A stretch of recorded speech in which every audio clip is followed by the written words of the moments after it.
ये कानून लाए गए।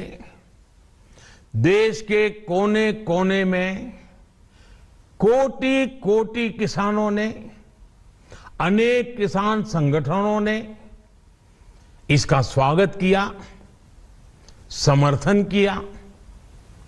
मैं आज उन सभी का बहुत बहुत आभारी हूं, धन्यवाद करना चाहता हूं। साथियों, हमारी सरकार किसानों के कल्याण के लिए, खासकर छोटे किसानों के कल्याण के लिए, देश के कृषि जगत के हित में, देश के हित में, गांव गरीब के उज्जवल भविष्य के लिए पूरी सत्यनिष्ठा से, किसानों के प्रति पूर्ण समर्पण भाव से, नेक नियत से ये कानून लेकर आई थी। लेकिन इतनी पवित्र बात, पूर्ण रूप से शुद्ध किसानों के हित की बात, हम अपने प्रयासों के बावजूद कुछ किसानों को समझा नहीं पाए। भले ही किसानों का एक वर्ग ही विरोध कर रहा था, लेकिन फिर भी ये हमारे लिए महत्वपूर्ण था। कृषि अर्थशास्त्रियों ने, वैज्ञानिकों ने, प्रगतिशील किसानों ने भी उन्हें कृषि कानूनों के महत्व को समझाने का भरपूर प्रयास भी किया। हम पूरी विनम्रता से, खुले मन से उन्हें समझाते रहे। अनेक माध्यमों से व्यक्तिगत और सामूहिक बातचीत भी लगातार होती रही।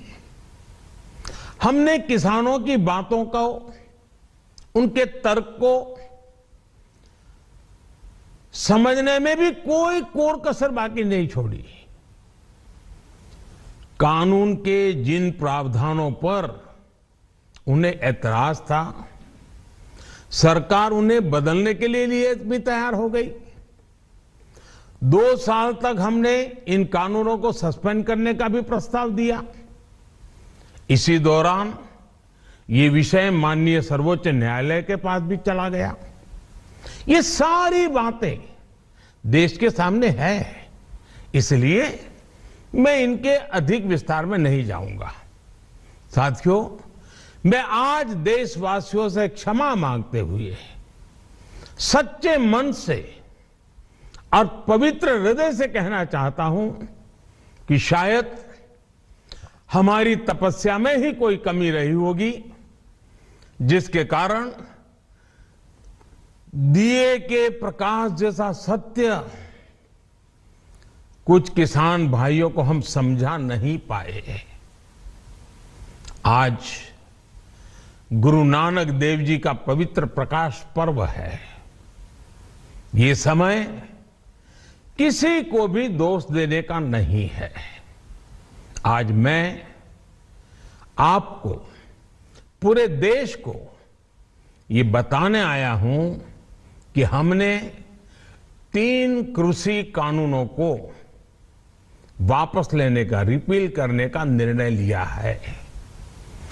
इस महीने के अंत में शुरू होने जा रहे संसद सत्र में, इसी महीने में, हम 3 कृषि कानूनों को रिपील करने की संवैधानिक प्रक्रिया को पूरा कर देंगे।